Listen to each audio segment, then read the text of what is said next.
Fein. Heute kommt noch Enduro Park Hechlingen Teil Tag 1-3 raus. Also so zur Action. An Tag 2 wird es wirklich spannend. Da geht es gleich direkt los mit verrückten Manövern. Tag 1 ist so das Onboarding. Was ich dazu auch noch sagen wollte, und zwar, ich habe in einem anderen Video gesagt, es gibt eine relativ steile Lernkurve. Man hängt natürlich auch ab, welcher Gruppe du zugeordnet bist. Deshalb also, ich habe auch schon erwähnt, die GoPro hat sich wieder aufgehängt. Und scheinbar sind wieder mal ein paar Videos abhanden gekommen. Und zwar habe ich auf jeden Fall auch erzählt, wie die Gruppen zustande kommen und wie die Gruppeneinteilung allgemein läuft. Am Anfang gibt es die 3 Gruppen, also Anfänger, Fortgeschrittene und Profis. Das war es, glaube ich, von der Reihenfolge. Vielleicht waren sie auch ein bisschen anders benannt, aber das ist das, an was ich mich erinnere. Und der grobe Unterschied oder die Kategorisierung, Einordnung ist ungefähr so gelaufen. Zwar Anfänger bedeutet neu mit dem Führerschein, neu zum Moped, also beim neu, also quasi auch Fahranfänger, bisschen in die Richtung. Genau, dann war fortgeschritten. Du hast schon lange den Führerschein oder länger den Führerschein, aber hast quasi definitiv Respekt und ein bisschen Sorge und Angst um Schotter und um Offroad fahren. Und die dritte Gruppe, nennen wir es jetzt Profi-Gruppe, bei der war es eher, also du hast den Führerschein lang, du fährst schon lange Moped und du suchst quasi direkt den Schotter. Das war ganz lustig bei meiner Einordnung, weil es ist ja mein erstes Bike in diese Richtung und meine ersten wirklichen Offroad-Abenteuer. Das war so lustig, wir sind auf dieser Ebene gestanden quasi und außenrum sind da so Hänge. Wir sind ja an Tag 2 lang gefahren, ich würde sagen so 5 bis 8 Meter Höhendifferenz. Geht einfach nur gerade hoch und gerade runter, also wie die Leute runtergefahren sind. Also einfach nur gesehen, wie sie verschwinden quasi. Also die stehen vor dir und dann fahren sie runter und die sind einfach weg.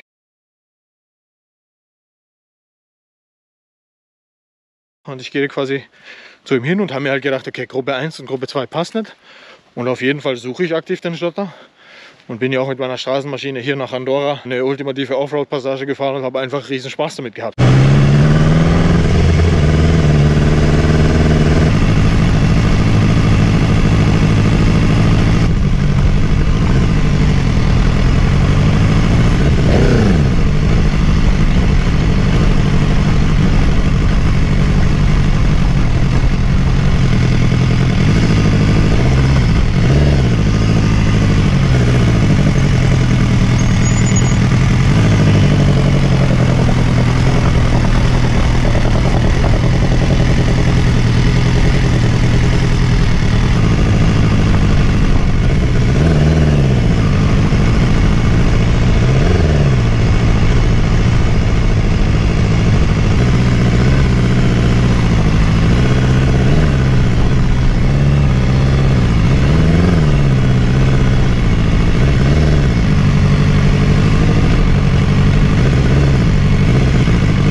Wolltest hier in der verdammten Einöde, ja, einfach runterfallen, Alter.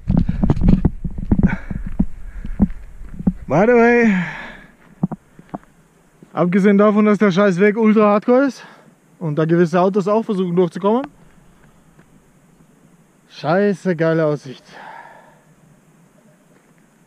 By the way, scheiße geiles Motorrad, ha? BMW S1000R, R für Race Enduro.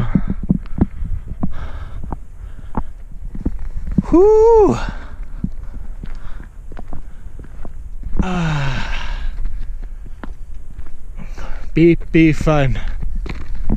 Oh.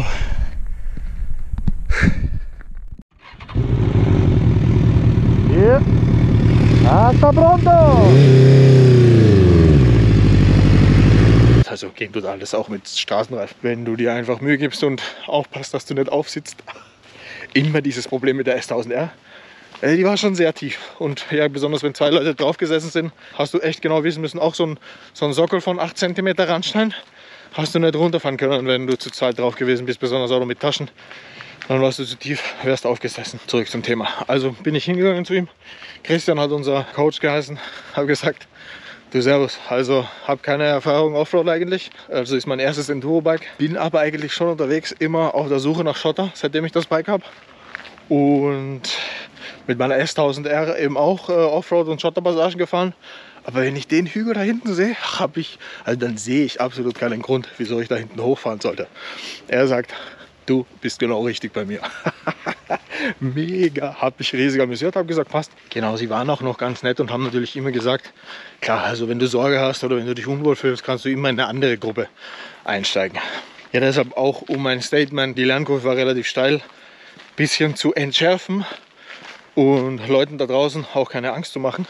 Also ganz wichtig, man kommt dorthin, man fühlt sich wohl, man sucht selbst seine Zuordnung zu einer Gruppe aus.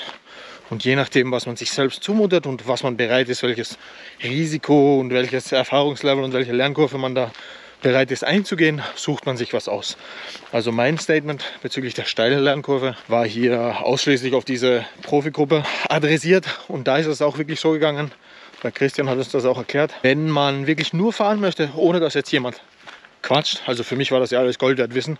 Ich habe mein Wissen, wie man sich auf dem Bike verhält, ja nur aus anderen YouTube-Videos und einfach persönlicher Erfahrung gesammelt. Aber es ist immer extrem wichtig, von einem Profi natürlich zu hören, wie man es absolut richtig macht. Deshalb, wenn man persönlich nur fahren will und eben keine Einführung bekommen will, muss man ein Individualtraining machen. Kann man auch über den Enduropark buchen. Und er hat uns erzählt, eben in dieser Profigruppe muss er auch alle Übungen einmal vorstellen, einmal machen, so dass man das gemeinsam einmal durchmacht und quasi auch das Wissen auffrischt. Also das ist das Primäre, worum es geht. Viel fahren, also wir haben es wirklich Tag 1, Ende, hier habt ihr es gesehen, sind wir echt nur noch viel gefahren, einfach alles durch. Und Tag 2 ist dementsprechend auch, also überhaupt zu 60-70% aus freiem, also hinter ihm natürlich, gemeinsam in der Runde, dass nie was passieren kann, freiem Fahren bestanden. Da haben wir einfach unsere Kilometer gesammelt und quasi Spaß gehabt, um das zu üben, was wir alles gelernt haben. Also so ein kleiner Einblick für euch, damit ihr da noch eine Übersicht habt, wie das von der Zuordnung funktioniert und wie das von der Lernkurve funktioniert und auf keinen Fall, dass sich irgendjemand Angst macht und der sagt, oh Gott, ich mache mir Sorge, wenn man das so schnell umsetzen muss, das geht mir vielleicht zu schnell. Und zu Ducati Connect, es ist wirklich geil. Also hier, danke nochmal vielmals für die Empfehlung Ulrich, echt großartig. Ich habe mir jetzt auch eine Iconic Handyhalterung mit einem Quadlock Verschluss, also du hast quasi auf deinem Handy auf der Rückseite, Sekunde, genau, Link dazu auch gerne in der Videobeschreibung. Du hast auf deinem Handy auf der Rückseite so eine Halterung, ist gleich wie SB Connect. Du kannst das einfach einloggen. Die Firma, die das herstellt, die ist aus England. Genau, Link auch gerne in der Videobeschreibung. Und die haben dann eine Halterung, die du unter dem Windschildmechanismus da reinschrauben kannst. Bin auch sehr gespannt, ob man das Windschild weiterhin ganz reinstecken kann oder nicht. Auf jeden Fall ist bestellt. Hat jetzt mal die Woche noch gedauert, bis es verschickt wird. Sollte nächste Woche ankommen. Möchte ich auf jeden Fall haben, bevor ich damit wieder auf Tour gehe. Und ja, sobald ich es habe, werde ich auch gerne noch mal die Montage zeigen und wie so funktioniert. Was ich eigentlich erzählen wollte. Ducati Connect habe ich letztens echt getestet mit meinem Zweithandy. Und wie es so ist, in dem Moment, wo man die Halterung bestellt, hat dann alles funktioniert. Also komischerweise der erste Connection-Versuch geht bei mir aktuell nie. Beim zweiten aber eigentlich zu 100%. Habe ich das Handy einfach reingelegt, ohne zu laden. Und siehe da, alles hat geklappt. Was mich besonders fasziniert hat, wir waren quasi am See eine Runde schwimmen. Das Handy war einfach im Tankrucksack.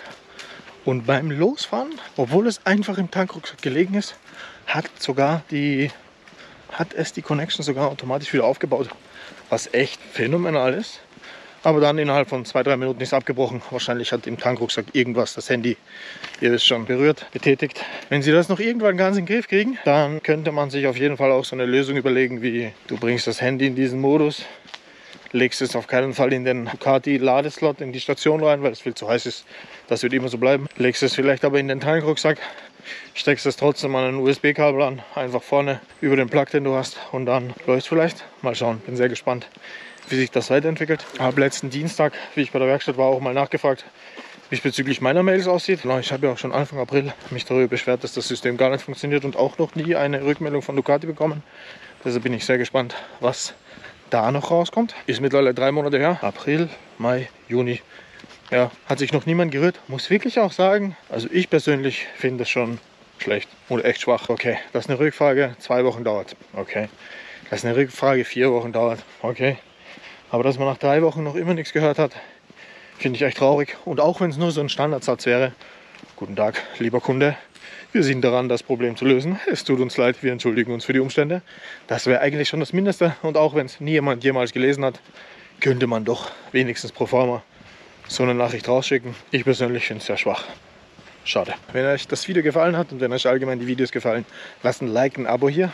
Und wichtig, betätigt auch die Glocke, dass ihr immer schön eine Benachrichtigung kriegt, wenn ein neues Video erscheint. Wie bisher in der Regel alle 3 Tage. Macht es gut, bleibt gesund, fahrt vorsichtig, ride hard, ride safe.